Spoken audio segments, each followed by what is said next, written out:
ባራዶቹ መንደር በመሃል ፒያሳ ሱቅ እየተሸጠ እንደሆነ ሰምተዋል ሊያውም በቅናሽ በ900 ሺህ ብር ቅድመ ክፍያና በ3.9 ሚሊዮን ብር ሙሉ ክፍያ ጀምሮ በ18 ወራት የሚረከቧቸውን የንግድ ሱቆች ባለቤት ይሁኑ ስንሎ በታላቅ ደስታ ነው በልዩ የገበያ ማዕከላችን ላይ ከግራውንድ እስከ 5ኛ በመረጡት የካሬ አማራጭ ከ20 ካሬ ጀምሮ እስከ 100 ካሬ ድረስ ይዘንሎ ቀርበናል በጎልደን ሞል እንደ ስሙ ወርቅ በሆነው ቦታ ላይ ያውም በአዲስ ከሚሰራው ግዙፉ የታክሲ ተርሚናል አጠገብ ሞቅ ያለ ሞል ላይ ደመቅ ያለ ሱቅ ይክፈቱ ይሄ ሁሉ የሚገኘው እኛ ጋር በቴምር ሪል ስቴት ነው ለበለጠ መረጃና ለሳይት ጉብኝት ከታች ባለው ስልክ ይደውሉልን ሰናይ ቆይታ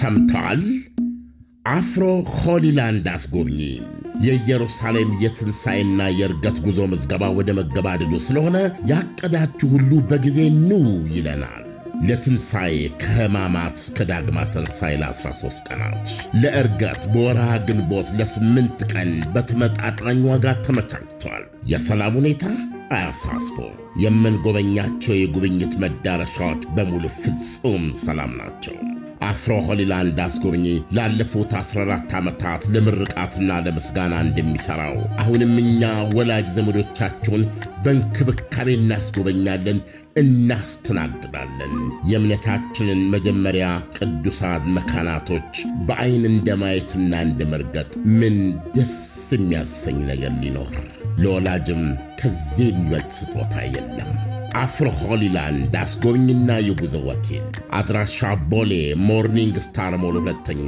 ፎቅ አሁኑኑ ስልክዎን አንስተው ይደውሉ 0988 18 18 18 አይጠፋዎትም በውጭ ለምትኖሩ በዋትስአፕ 0930 01 1998 አፍሮ ሆሊላንድ አስጎብኝና የጉዞ ወኪል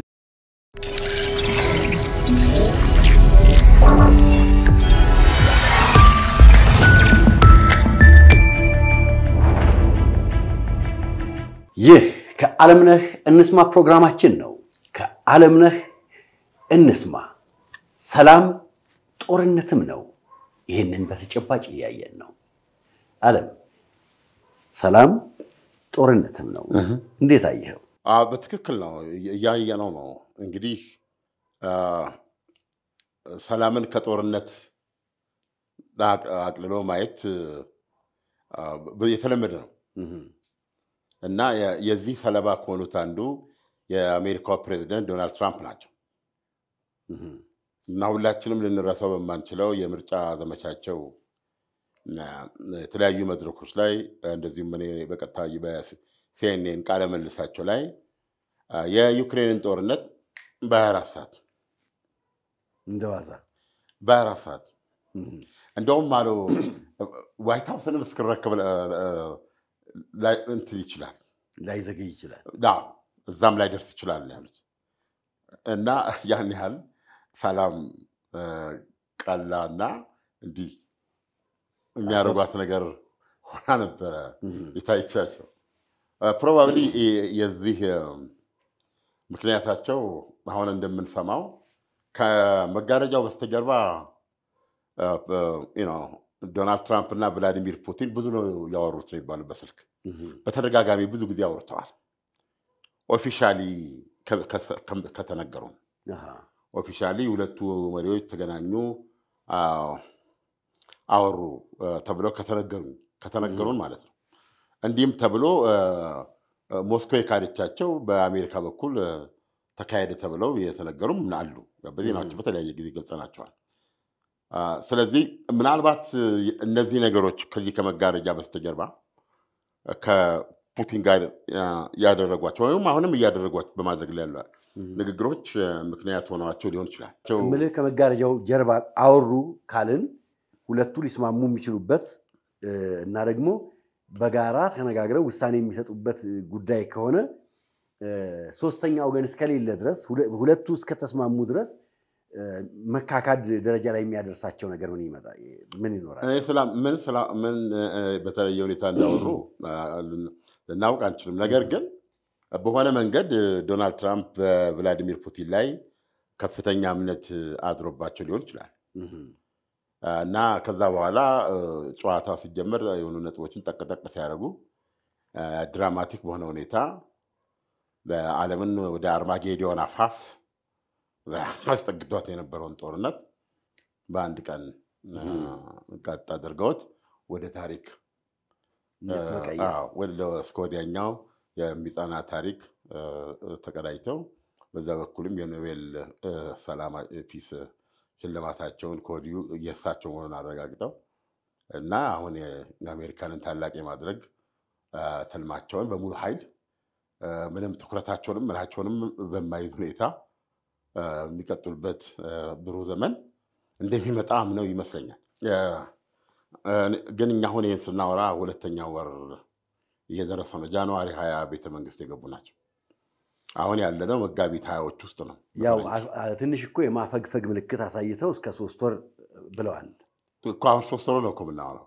2 ወር አሁን እንግዲህ ይኸው ጃንዋሪ 20 ከዛ ቀጥለ ፌብሩዋሪ 20 ከዛ ቀጥለ ማርች 20 አለፈ። 2 ወር አልፏል።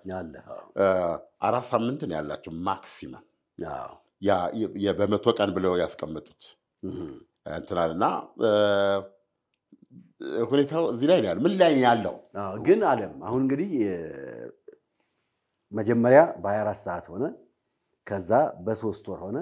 ግን የሚታይ ተጨባጭስ ነገር የለም ወይ? እንደው መልካም ነገሮች እየታዩ አይደለም ወይ? እንደው ማጠናቀቅ እንኳን ቢያደርስ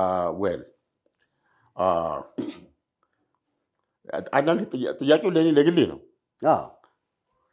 እኔ አንድ ነገር ነው የማምነው። ሰላምን ለማምጣት መጀመሪያ ሰላምን መፈለግ ያስፈልጋል። ሪሊ እና ሁለት የሚደባደቡ ሰዎችን እኮ ትገላግላለህ አይደል? እና ስለገላገልካቸው ይተዋሉ እንዴ? አንዳንዴ አንተም ገላጋዩም ቡጢ ሊቀም ይችላል። ስትገላግል እኮ የሚቆሙት መቆም ስለሚፈልጉ ነው። ለመገላገልም የሚቀሉ እኮ በዛ ምክንያት ነው። ሲደክሙ በተለይ ዋት ይበሉቻ ለመገላገል ስትገባ የሚገለገል ተደባዳቢ መገላገል ፈልጓል። እነሱ ሁለቱ ባልፈልጉበት ሁኔታ ግን ሺህ ጊዜ ጥሩ ቢሆን ግልግል ልታደርግ አትችልም። እና አሁን እዚሁ ስንመለከት ዘለንስኪና ፑቲን ለመገላገል ይፈልጋሉ ወይም ሰላም ይፈልጋሉ ወይ? ማየም ይሄ ነው ትልቁ ጥያቄ። ለምሳሌ ዘለንስኪን ብለህ ስትል ዘለንስኪ በራሳቸው የሚቆሙ ሰው አይደሉም፣ ከጅምሩም እስከ መጨረሻው ማለት ነው። ዘለንስኪ ኔቶች ኮኮ ያደረጋቸው ሰው ነበሩ። አሁን አሜሪካኖች እንግዲህ በአንድ አውጥተው ባፋቸው ባይናገሩም አሜሪካ ከርታቸዋለች። ገብቷል። ዶናልድ ትራምፕን ይሄ ከዳትያ ናቸው ለነሱ። እስቲል ግን አሁን አውሮፓን ይዞ ነው ዘለንስኪ የሚንቀሳቀሰው እና አውሮፓኖች ደግሞ በትክክል ካየን ለሰላም ዝግጁ አይደሉም። ይሄ እውነታ በግልጽ እየታየ ነው ያለው። አውሮፓውያኖች ለሰላም ዝግጁ አይደሉም። በዶናልድ ትራምፕ አካሄድም ይገኛል ብለው የሚያምኑት ሰላም የለም። ግን ተኩስ ማቆሙን ይፈልጉት።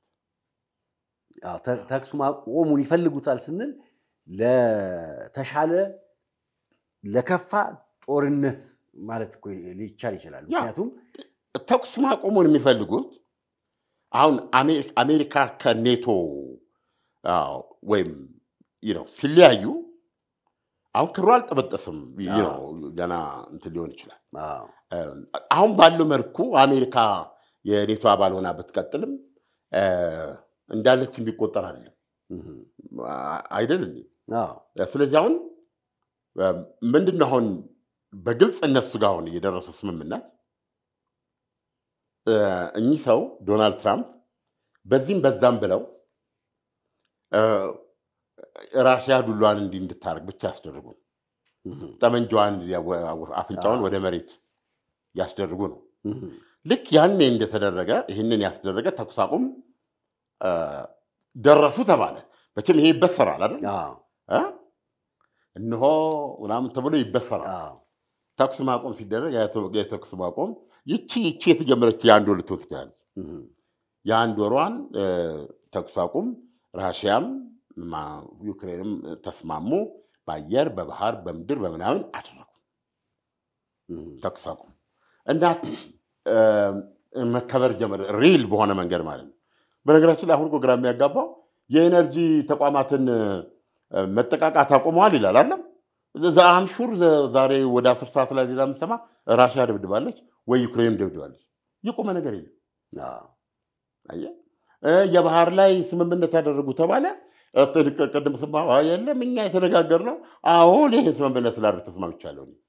ነገር ግን ይሄ የማደርገው እነዚህ ኮንሴሽንስ እነዚህ ነገሮች ሲሟሉልኝ ነው። በአሜሪካንን አሁን ራሽያ የምትመለከተው አጠቃላይ አውሮፓን ይዛ ነው አይደለም? አጠቃላይ አውሮፓን ይዛ ይህንን የእርሻ ምርቶችን እንደ ልብ ለመሸጥ ለመለዋወጥ ማዳበሪያዎችን ምንድን ነው ለመሸጥ ለመለዋወጥ ዓለም አቀፍ የገንዘብ ስርዓትን መጠቀም የክፍያ ስርዓትን መጠቀም አለብኝ። እሱ ላይ ጣልኝ ማቀባ አንሳልኝ ወደቦች መጠቀም አለብኝ። ራሽያ እኮ እንኳን በመርከብ ብቻ እኮ አይደለም በአውሮፕላን ስትበር እኮ በቀጭኑ ነገር ነው የምትሄደው። በግራና ቀኝ በሙሉ እኮ በማዕቀብ ውስጥ ያለ ነው። ስለዚህ ይሄንን ያለችው እና ይሄንን ለማስደረግ እንሰራለን ብለዋል ዶናልድ ትራምፕ። በቅድመ ሁኔታ ግን አለ ዶናልድ ትራምፕ ያሉት ራሽያ ይሄንን በማድረጓ ጥቁር ባህር ላይ የሚካሄደው ውጊያ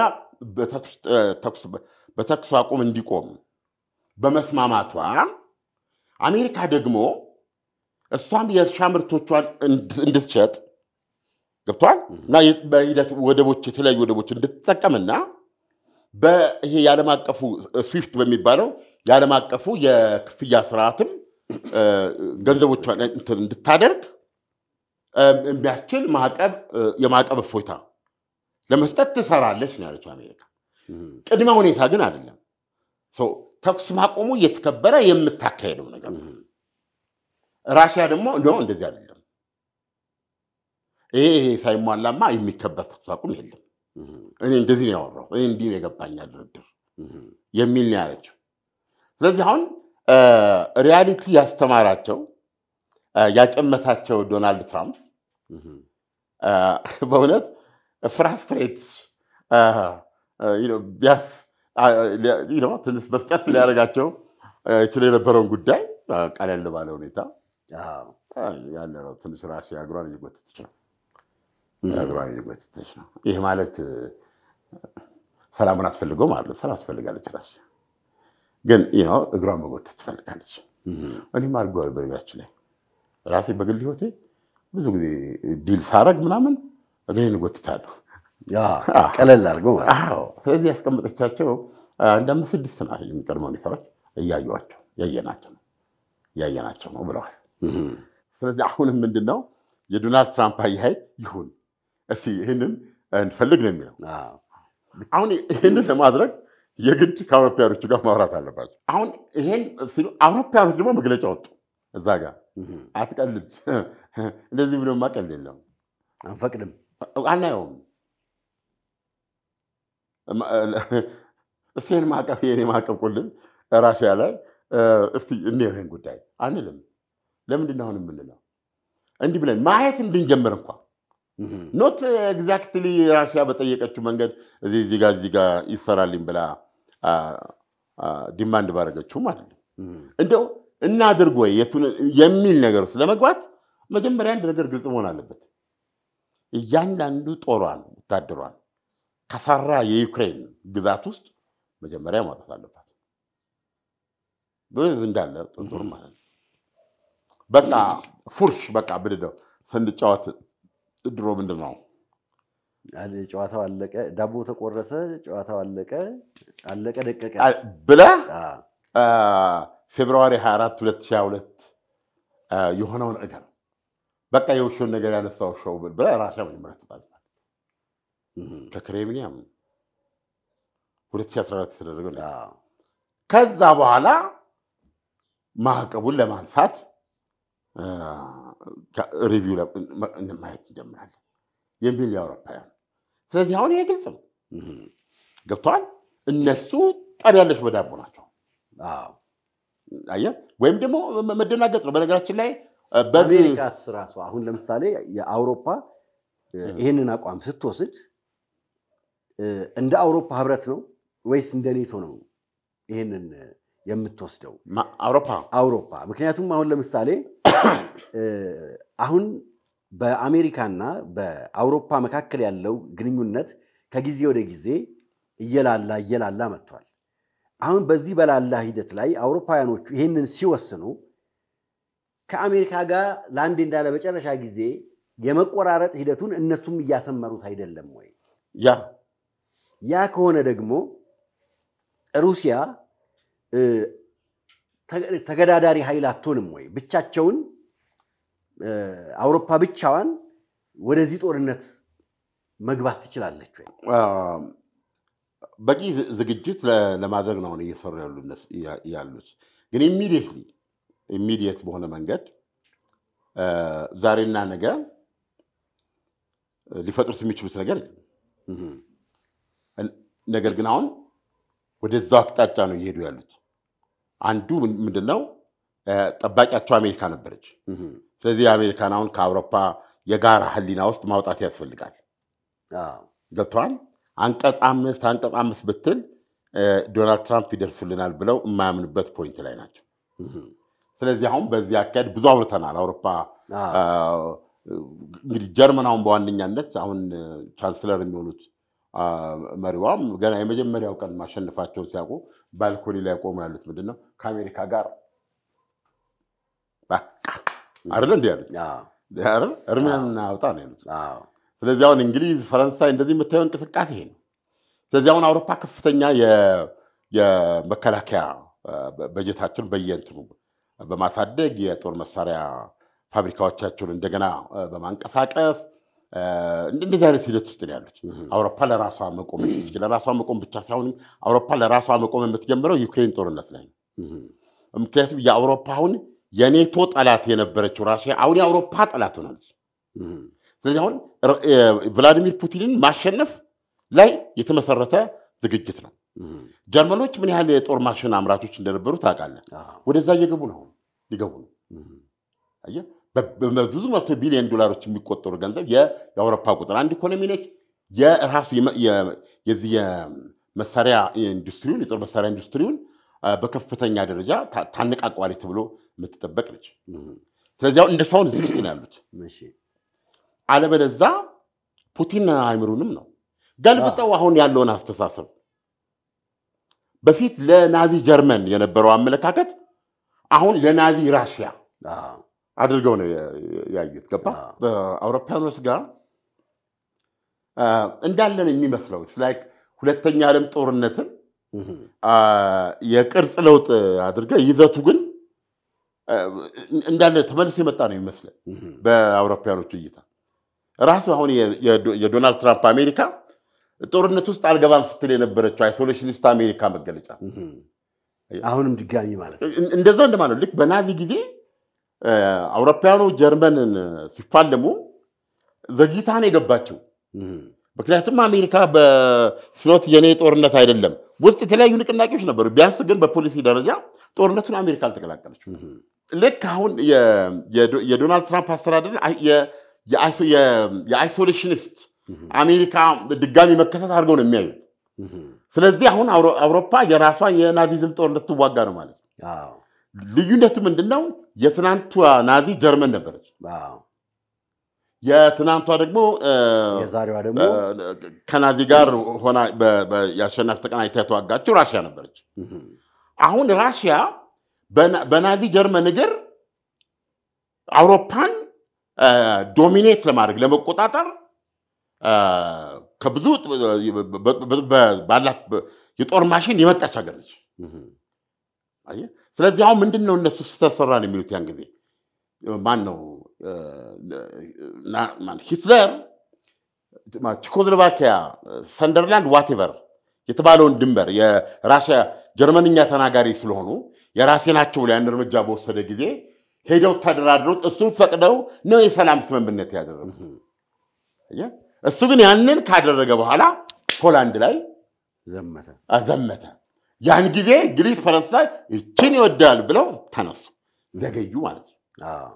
መጀመሪያ እዛ የቼኮስሎቫኪያን ሰንደለቧቲበር ባለ ጊዜ ከሱ ጋር መደራደርም ማውራትም አያስፈልግም ነበር። በአንደኛው የዓለም ጦርነት ውሎች የታሰረች ነበረች ያኔ ጀርመን።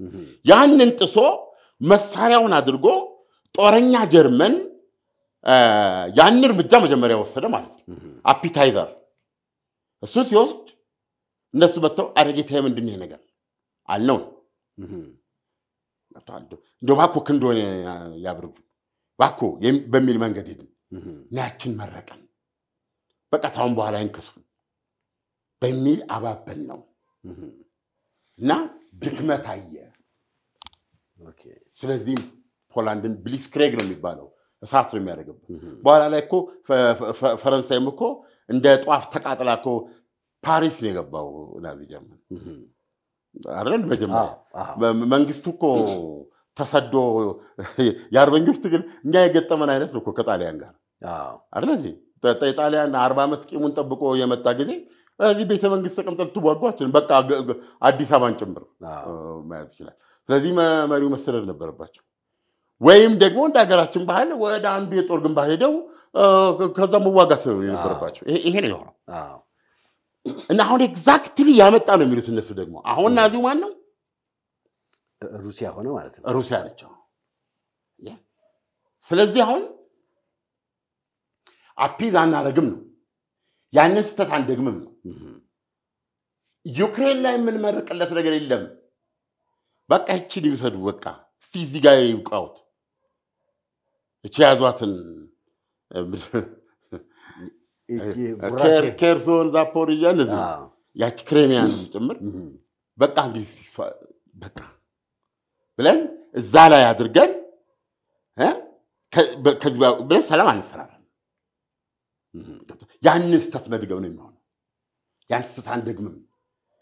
ቼኮስሎቫኪያን እንደመረቅለት ለሂትለር ይሄን አንመርቅም። ገብቷል? ምክንያቱም ቀጥሎ ወየት ነው የሚመጣው? ፖላንድ ነው የመጣው ያኔ። ከዛ በኋላ ሌት ነበር። ሌት ስለነበር እየተቃጠልን በሰዓት እንግሊዝ ለንደን ነዷል ያልነደ ሰሜን አፍሪካ ድረስ እኮ መጥቶ ይተባለም። ከዛ እዛ በኩል ጃፓን መታቻት አሜሪካ በሁለቱም ጦርነት ገባች ባለው ከዛ 70 ሚሊዮን ዋትበር የሰው ልጅ አሁን እንደሱ አንፈቅድም። ስለዚህ ለፑቲን ምን ሰጣቸው? ቲምን በምንም ቋንቋ ይቀመጥ አሁን ተኩስ አቁም ብቻ ይደረግ። ግን አሁን በሁለተኛው ዓለም ጦርነት የነበረው መሳሪያ አቅም ውስንነት ነበረው። አሁን ግን ዓለም ያለችበት የመሳሪያ አቅም እና ቴክኖሎጂውን ስታየው በጣም ከፍተኛ ደረጃ ላይ ነው ያለው። በተለይ አሁን ኒኩለር ባለበት ተባብረህ አንድ የኒኩለር ኃይልን እንደዚህ ያደርገዋለው መባል የሚቻልበት ሁኔታ ነው ወይ? አሁን ለምሳሌ ጀርመን በዛ ጊዜ በዛ መጠን ሲገን እና ሲነሳ አውሮፓ ውስጥ የኒኩለር መሳሪያ ያለው ቢኖር ኖሮ ከመተኮስ ወደ ኋላ አይሉም ነበር። ዛሬ ላይ እንዲህ ተደራጅቶ አንድ ሉዓላዊ ሀገር ላይ ኒኩለር የታጠቀች ሀገር ላይ እንዲህ መዝመት ይቻላል ወይ? እንግሊዝ የኒኩለር ፓወር ሀገር ነች። ፈረንሳይም የኒኩለር ሀገር ነች። አንዱ ይሄ ነው። ሁለተኛው ነገር መታየት ያለበት ራሱ የኒኩለር ጦርነትን የፈጠረው ሁለተኛው ዓለም ጦርነት ነው። ምክንያቱም በጦር መሳሪያ ቴክኖሎጂዋ የላቀ በርታ ላይ ነበረች ጀርመን እና ሳይንቲስቶቿ የሚደንቁ ነበር። ብዙ ነገር ዛሬ የምናየውን ይሄ ጨረቃ ላይ ምን ላይ የሚወጡበት ይሄንን የሮኬት ጉልበት የምናየው የምድርን የመሬትን ስበት መንጭቆ ይዞ የሚወጣ የሚሳይል ቴክኖሎጂ ባለቤቶች እነሱ ናቸው። መሰረቱ ጀርመኖች ናቸው። የአሜሪካና የራሽያ የሳይንሳዊ መሰረትም የምርኮኛ የጀርመን ሳይንቲስቶች ናቸው። እና አንዱን አልበርት አንስታይን ሁሉ የኒኩሌር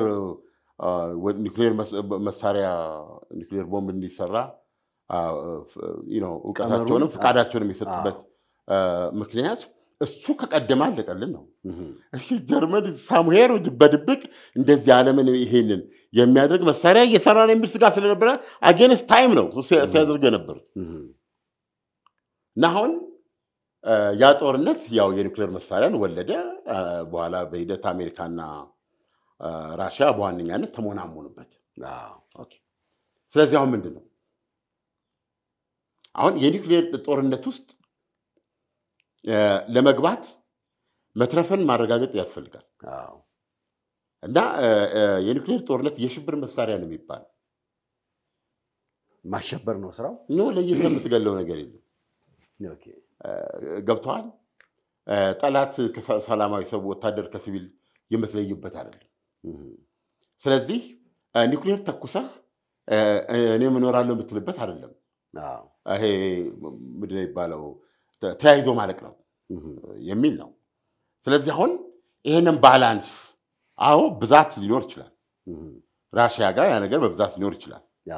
ግን ሁኔታዎች አስገድደው ይሄ በሚደረስበት ሁኔታ አሜሪካን ባለችበት ቆማ ትቀራለች ብሎ ማሰብም አስቸጋሪ ነው። ስለዚህ ያን ጊዜ ሊኖር የሚችለው ኮንፊገሬሽን ማሰብ አንችልም። ስለዚህ እውነቱን ለመናገር ጤነኛ በሆነ አእምሮ የኒውክሌር ጦርነት ይደረጋል ብሎ የሚያምን ክሬምሊን የማያምንም ዳውን ስትሪት ማን ነው አስር የማያምንም በርሊን የማታምንም ፈረንሳይ የማታምንም።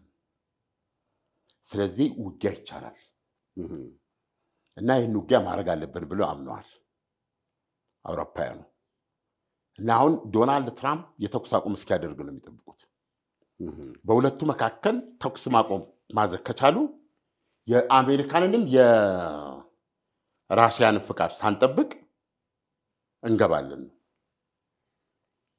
አሁን ይሄ ትልቅ ኦፖርቹኒቲ የሚሰጣቸው ይሄ ግን ዓለም ይሄ ለምሳሌ የአውሮፓ አመለካከትና አስተሳሰብ ይቺን የአንድ ወርም ይሁን የሶስት ወር የጦርነት የማቆም ስምምነት መፈጸም እነሱ በቀጥታ እንዲገቡ የሚያደርጋቸውና ለሩሲያ ደግሞ ትልቅ ራስ ምታት የሚሆኑ ከሆነ ሩሲያ ለምንድን ነው የምትፈርመው? ኦሬዲ እኮ አሁን ይሄ ድብቅ አጀንዳ አይደለም፣ አደባባይ የወጣ አጀንዳ ነው። ነገ ከፊርማው ጀርባ እኛ እንገባለን የሚሉ ከሆነ ሩሲያ አሁን ሳትፈርም በዚህ አሁን ባለው አይነት የጦርነት ሂደት የምትፈልጋቸውን ቦታዎች በሙሉ መቆጣጠር የምትችልባቸው ሁኔታዎች ናቸው ያሏት። አሁን ባለው ሁኔታ አውሮፓውያኖች ሌላ እርምጃ እስካልወሰዱ ድረስ ለምን ስምምነቱን ትፈርማለች?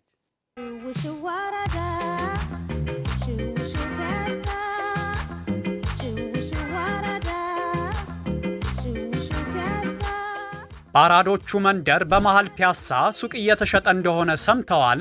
ሊያውም በቅናሽ በ900 ሺህ ብር ቅድመ ክፍያና በ3.9 ሚሊዮን ብር ሙሉ ክፍያ ጀምሮ በ18 ወራት የሚረከቧቸውን የንግድ ሱቆች ባለቤት ይሁኑ ስንሎ በታላቅ ደስታ ነው።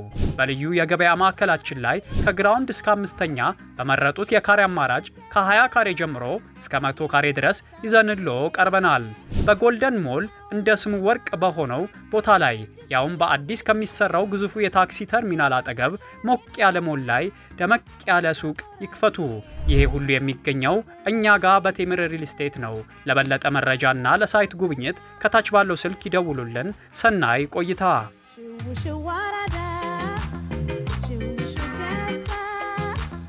አስደሳች ዜና ለኤሌክትሪክ ተሽከርካሪ ተጠቃሚዎች በሙሉ የኛ ማይክሮ ፋይናንስ አክሲዮን የኤሌክትሪክ ተሽከርካሪዎች አቅርቦትን ከግምት ውስጥ በማስገባት ከባትሪ ህይወት ጋር ተያይዞ ያለውን አደጋ ለመቀነስ የኤሌክትሪክ ተሽከርካሪዎች ባትሪ መተኪያ የቁጠባ አገልግሎት አቅርበዋል።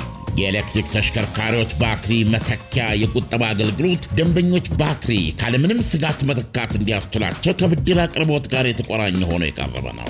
ሂሳቡ ሲከፈት በየወሩ የሚሰላ 10.5% ዓመታዊ ወለድ ይታሰብበታል።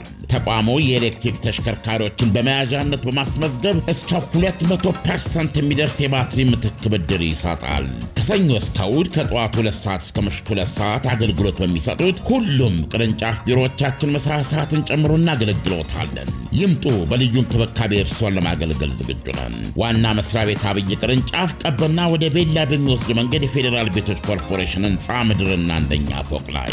ሌላው ቅርንጫፋችን መገናኛ ግሬስ ሲቲ ሞል አንደኛ ፎቅ፣ እንደዚሁም ፊጋ ቅርንጫፍ ከፊጋ ትራፊክ መብራቱ ወደ ሲኤምሲ ሚካኤል በሚወስድ መንገድ ላይ ያገኙናል። ስልክ ቁጥር 0982 41 11 11 ወይም 0960 50 60 06 ወይም 11 ይደውሉ።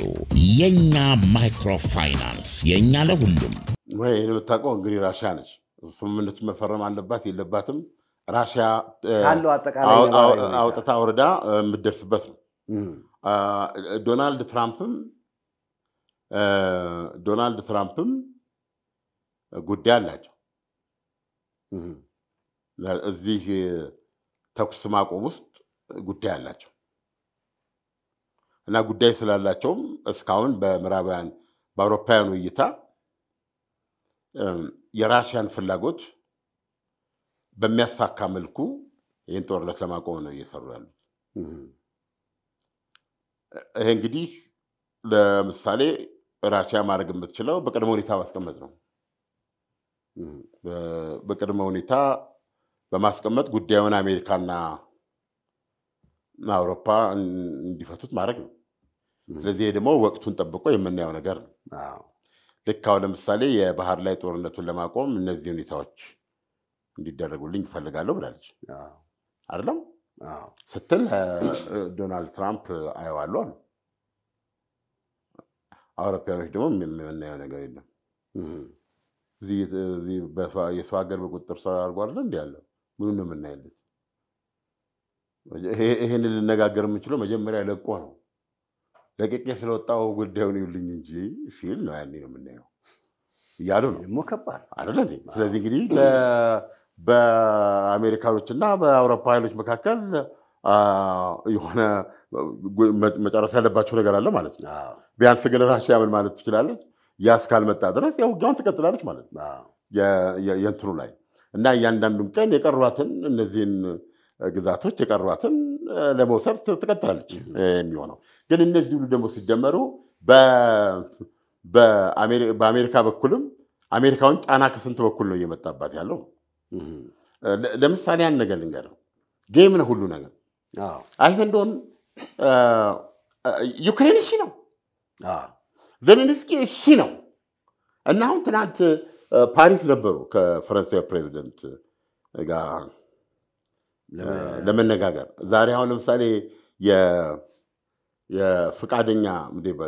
የፍቃደኛ ኃይሎች ጥምረት the coalition of the willing በማለት የእንግሊዙ ጠቅላይ ሚኒስትር ስታርመር የነደፉት ከፈረንሳይ ጋር ሆነው ያወጡት ፕላን አለ እና እዛ ውስጥ እግረኛ ኃይል ያው ጦር አደረጃጀት አለው ከ30,000 ጀምሮ እስከ 100,000 150,000 ደስ የሚችል ኃይል በማዘጋጀት ሜንሊ አውሮፓ ኃይል ከዛ በኋላ ቅድም እንዳልኩ የተኩስ አቁም በሚደረግበት ጊዜ የጦርነቱ ግንባር አለ አይደል?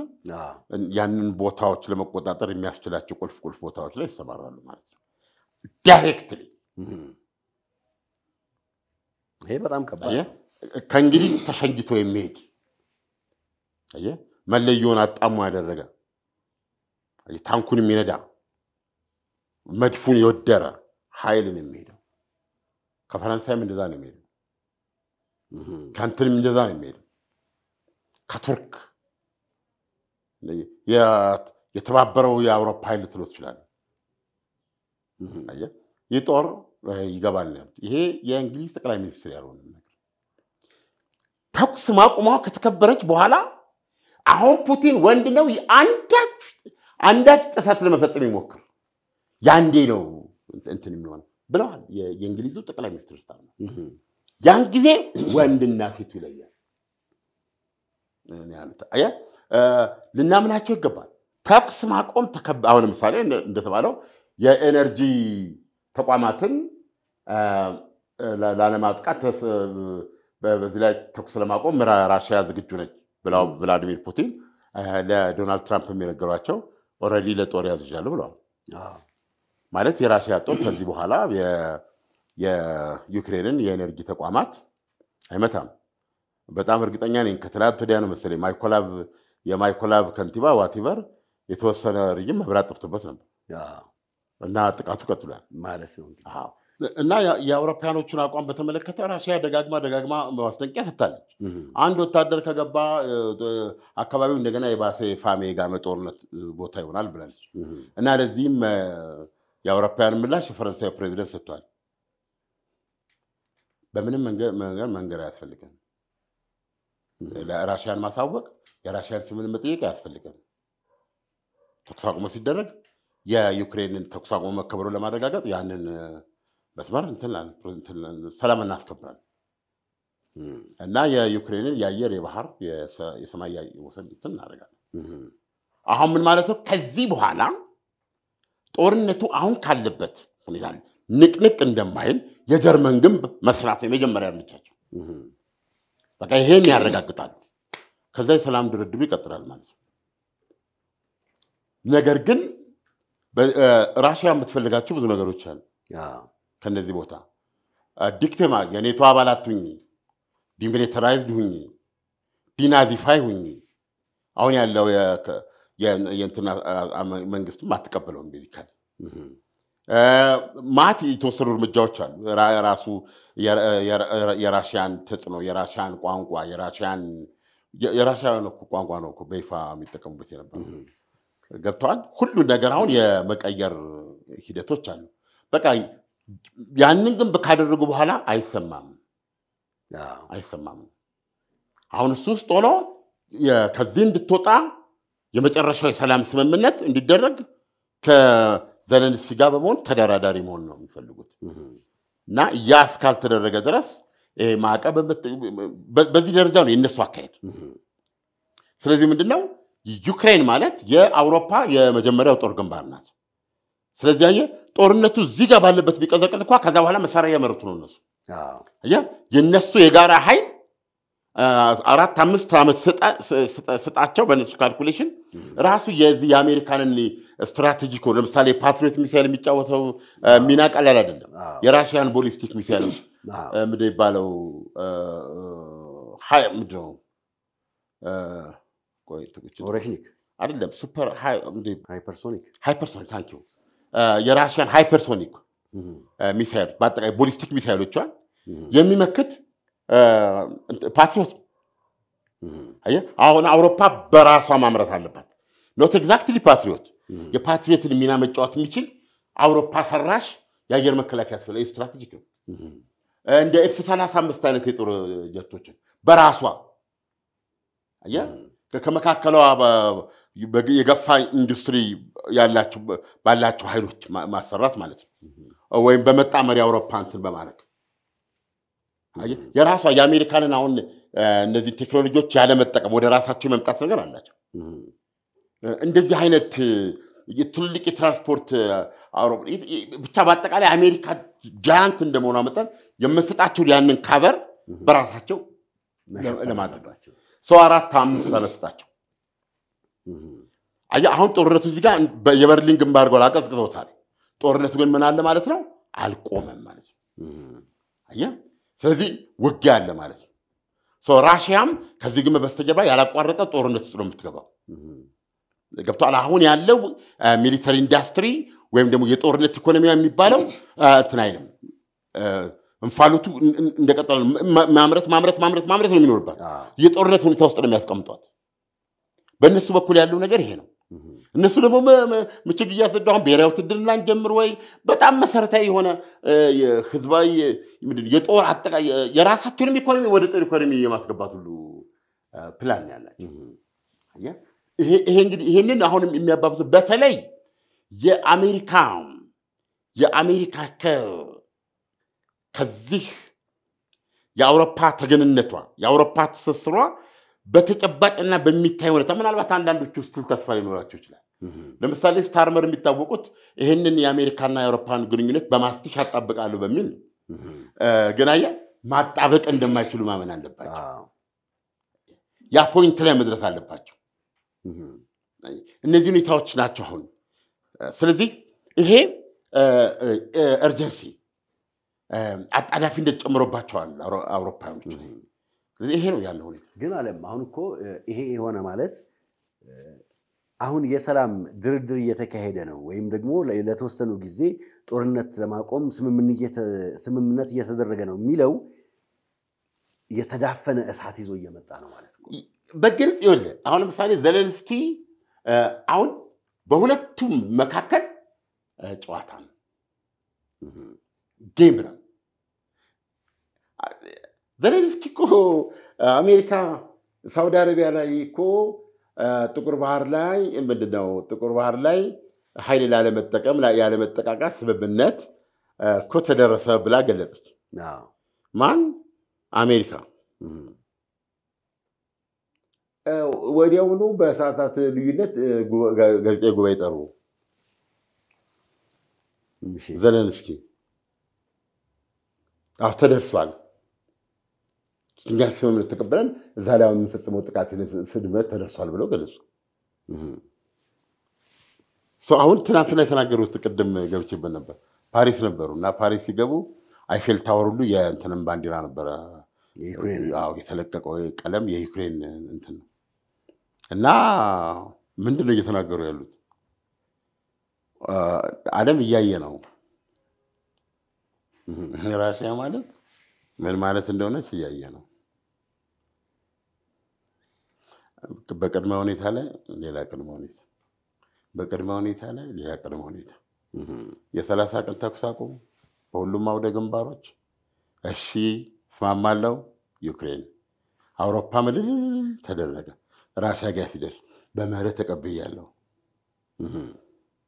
ግን እንደው የኤነርጂ ስምምነት ተደረሰ፣ እንትኑ ተኩሷል። የባህር ላይ እንዲተደረገ ተስማምቻለሁ በመርህ።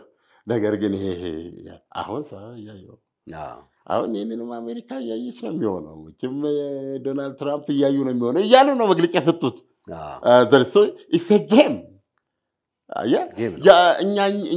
እኚህ ለሰላም የበህተው እንትናን አሁን እያየን ያለ ነው። ዘለንስኪ በሄዱበት ቦታ ሁሉ እሺ ሰላምማ ከሆነ እሺ የሚሉ ሰው ነው እያየን ያለ። እንደው በሄዱበት ቦታ ሁሉ ስትል አለ ምናልባት እንዴት መሰለህ አንድ ነገር ለማጉላት እንዴት ነው የራሽያን አቋሞች ቦግ አድርጎ ለማሳየት የሚጠቅም አካሄድ ነው እየሄዱ ያሉት። እና ሁለተኛ እንደውም በዚህ ጉዳይ ላይ ተጠይቀው ነበረ ይሄ አደራዳሪው በራሽያ ዩክሬን አደራዳሪው ስቲቭ ዊትኮፍ ልዩ መልእክተኛው ባለፈው ለታከር ካርልሰን በሰጡት መግለጫ ያሉትን አንስተው አስተያየት ሰጥተዋል። ምልክ በጣም እየተቆጠቡ ነው የሚናገሩት። ያቺ ጠባሳ አለች አሁንም እቺ የዋይት ሃውስ ወርክብ ጠባሳ አለች። የዓለምነሽን ጠባሳ ያየ በሳት አይጫወትም የሚል ነገር አላቸው። እና በጣም ማስክ ያጠለቀ ዘለንስኪ ናቸው። ገባል እሳቱን ውስጡ የዋጠ ናቸው። ግን አለፍ ይልባቸዋል አንዳንዴ። ምንድን ነው ያሉት? ያው ሰውየው ዊትኮፍ የሪል ስቴት ዲቨሎፐር ነው ሚሊዮን ሳምቲንግ ከዚህ ነው ያመጧቸው። የዶናልድ ትራምፕ ጓደኛ ናቸው። ቢሊዮነር ናቸው። እና መጡና ጉዳይ ላይ አድርጓቸው ማለት ነው። ስለዚህ ይሄ ቃል በቃል እንትን ያሉት ነው ነገር ዘለንስኪ አቁም እንዲህ አይነት ነገሮች ገብቷል። እሳቸው ደግሞ ምንድን ነው ያሉት? ይህ አሁን ራሽያ ያዘችው የምትሉት የአራቱ ግዛቶች እና ክሬሚያን ቢሆን ከሁለተኛ ዓለም ጦርነት በኋላ የራሽያ የነበሩ ናቸው። እና እውነቱን ለመናገር ራሽያ የራሷ ሆነ ነው ምጣላቸው ወታደራዊ አሜሪካ እኮ እንደገና ደግሞ አሁን እዚህም ተመጣች በኋላ ተያዘች በኋላ ህዝቡን እኮ ጠርታ ፈቃዳቸውን ጠይቃለች። ህዝቡ ደግሞ ከራሽያ ጋር ነው ማለት ብሏል እኮ። ከባድ ነው ደግሞ። ስለዚህ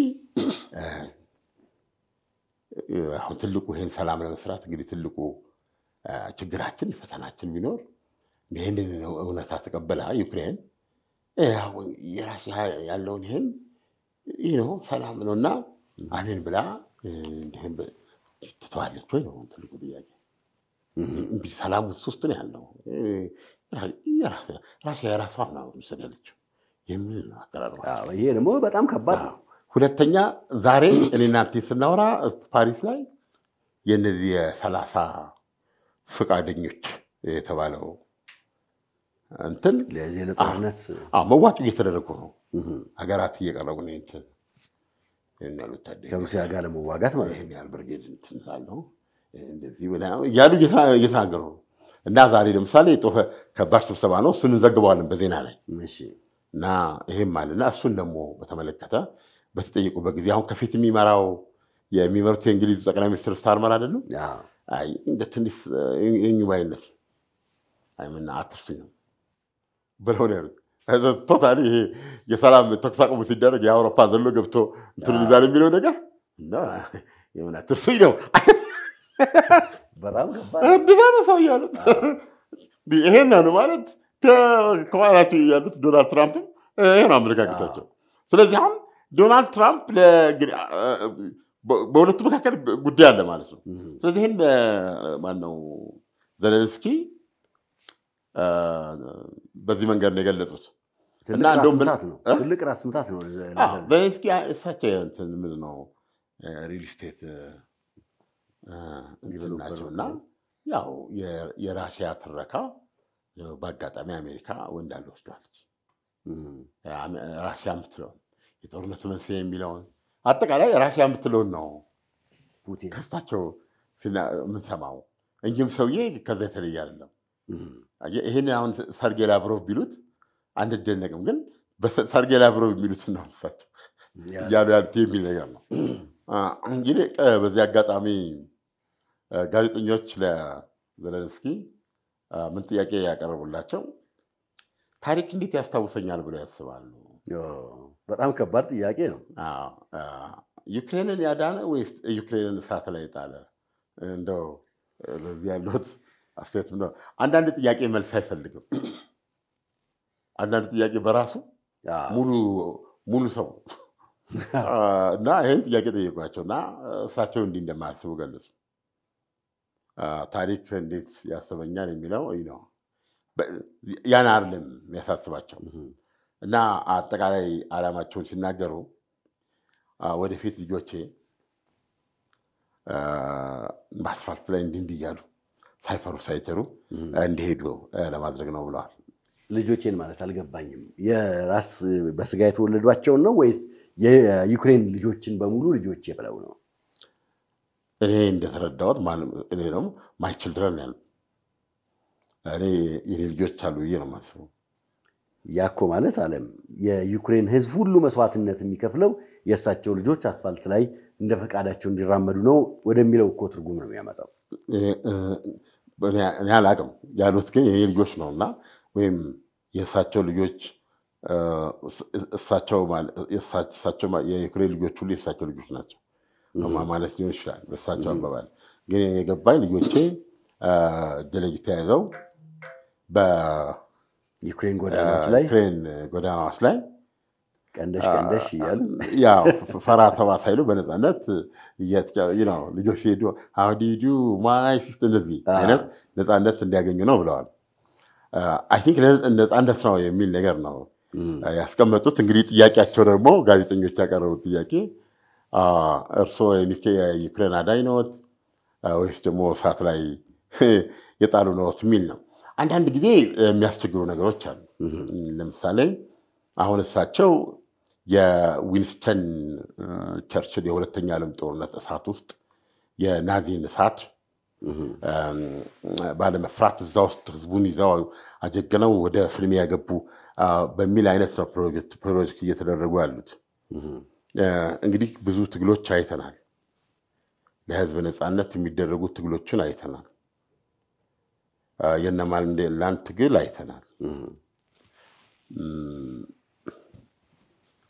ብዙ አይነት ትግሎች አይተናል እና የዘለንስኪም ዓለም በምን በኩል እንደሚፈርዳቸው በምን በኩል መታየት እንዳለባቸው የሁሉም ነው። ግን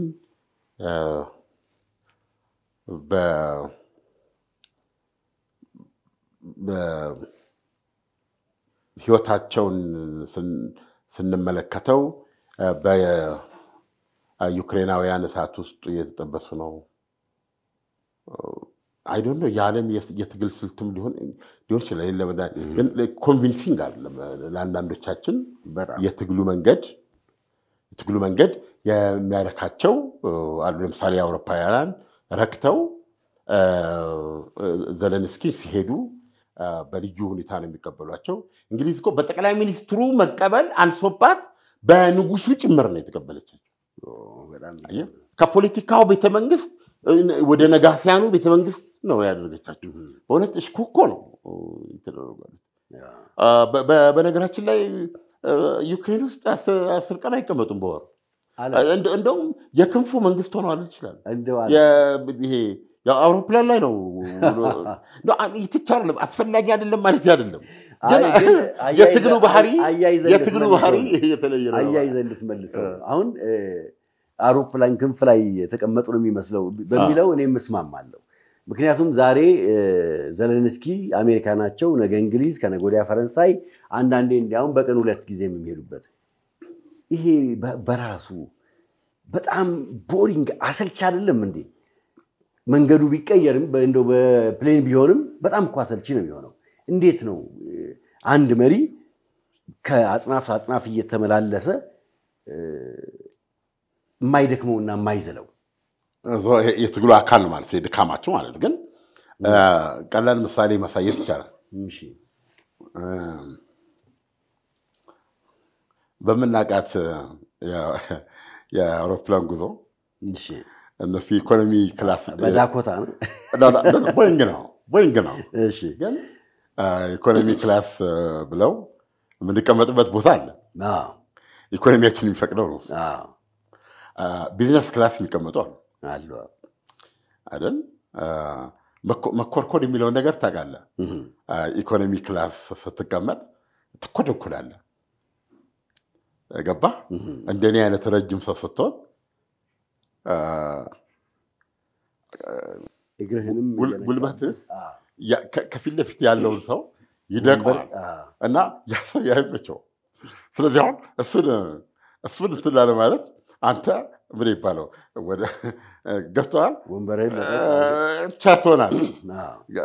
ወደ ቢዝነስ ክላስ ስትሄድ ግን ራሱ ከመቀመጫው ምቾት ነው የሚጀምረው። ልዩነቱ ከስፔሱ ማለት ነው። ፕሮችን እንዲያርጋ ምግቡም መስተንግዶውም ይመጣል። ገባህ? ምን ኮካ እንትን ሩቅ ነው። ቢዝነስ ክላስ ስትሆን ምን ምን ይምጣል? ስለዚህ አልበርት አይንስታይን እንዳለው አንጻራዊ ነው። ለምሳሌ ከዚህ ብዙ ጊዜ መበረባት ስራ የለኝ 4 ሰዓት በሬ ሊሆን ይችላል።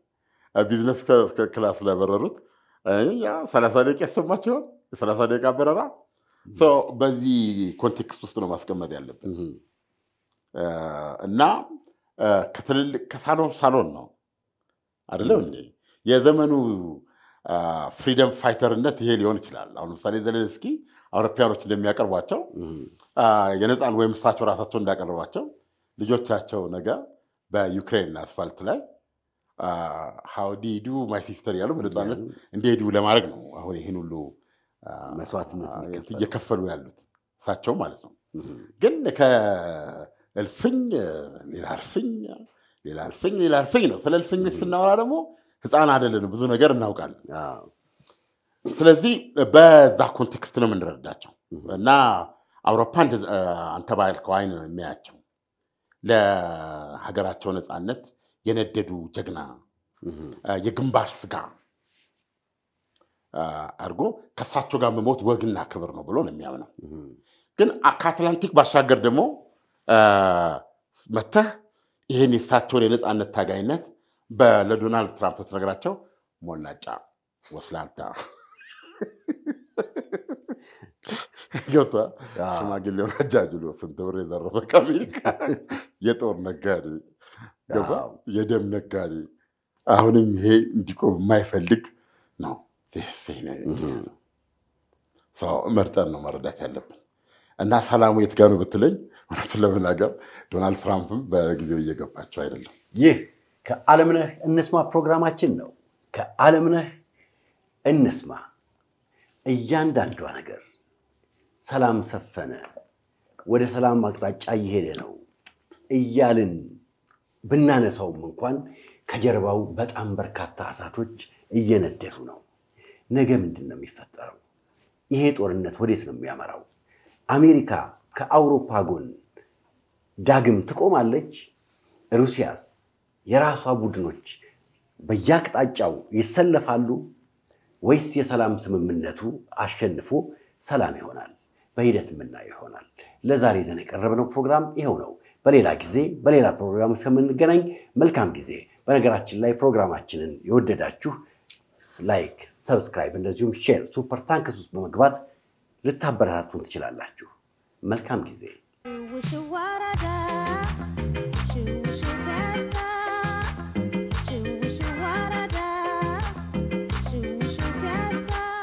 ባራዶቹ መንደር በመሃል ፒያሳ ሱቅ እየተሸጠ እንደሆነ ሰምተዋል? ሊያውም በቅናሽ በ900 ሺህ ብር ቅድመ ክፍያና በ3.9 ሚሊዮን ብር ሙሉ ክፍያ ጀምሮ በ18 ወራት የሚረከቧቸውን የንግድ ሱቆች ባለቤት ይሁኑ ስንሎ በታላቅ ደስታ ነው። በልዩ የገበያ ማዕከላችን ላይ ከግራውንድ እስከ 5ኛ በመረጡት የካሬ አማራጭ ከ20 ካሬ ጀምሮ እስከ 100 ካሬ ድረስ ይዘንሎ ቀርበናል። በጎልደን ሞል እንደ ስሙ ወርቅ በሆነው ቦታ ላይ ያውም በአዲስ ከሚሰራው ግዙፉ የታክሲ ተርሚናል አጠገብ ሞቅ ያለ ሞል ላይ ደመቅ ያለ ሱቅ ይክፈቱ። ይሄ ሁሉ የሚገኘው እኛ ጋር በቴምር ሪል ስቴት ነው። ለበለጠ መረጃና ለሳይት ጉብኝት ከታች ባለው ስልክ ይደውሉልን። ሰናይ ቆይታ።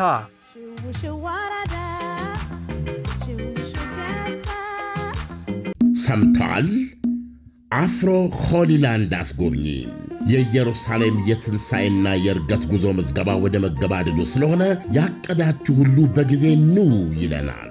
ለትንሣኤ ከሕማማት እስከ ዳግማ ትንሣኤ ለ13 ቀናት፣ ለእርገት በወርሃ ግንቦት ለ8 ቀን በተመጣጣኝ ዋጋ ተመቻችቷል። የሰላም ሁኔታ አያሳስቦ። የምንጎበኛቸው የጉብኝት መዳረሻዎች በሙሉ ፍጹም ሰላም ናቸው። አፍሮ ሆሊላንድ አስጎብኚ ላለፉት 14 ዓመታት ለምርቃትና ለምስጋና እንደሚሠራው አሁንም እኛ ወላጅ ዘመዶቻችሁን በእንክብካቤ እናስጎበኛለን፣ እናስተናግዳለን። የእምነታችንን መጀመሪያ ቅዱሳን መካናቶች በዐይን እንደማየትና እንደመርገጥ ምን ደስ የሚያሰኝ ነገር ሊኖር? ለወላጅም ከዚህ የሚበልጥ ስጦታ የለም። አፍሮ ሆሊላንድ አስጎብኝና የጉዞ ወኪል አድራሻ ቦሌ ሞርኒንግ ስታር ሞል 2ኛ ፎቅ። አሁኑኑ ስልክዎን አንስተው ይደውሉ። 0988 18 18 18 አይጠፋዎትም። በውጭ ለምትኖሩ በዋትሳፕ 0930 01 1998 አፍሮ ሆሊላንድ አስጎብኝና የጉዞ ወኪል። አስደሳች ዜና ለኤሌክትሪክ ተሽከርካሪ ተጠቃሚዎች በሙሉ የእኛ ማይክሮ ፋይናንስ አክሲዮን የኤሌክትሪክ ተሽከርካሪዎች አቅርቦትን ከግምት ውስጥ በማስገባት ከባትሪ ሕይወት ጋር ተያይዞ ያለውን አደጋ ለመቀነስ የኤሌክትሪክ ተሽከርካሪዎች ባትሪ መተኪያ የቁጠባ አገልግሎት አቅርበዋል።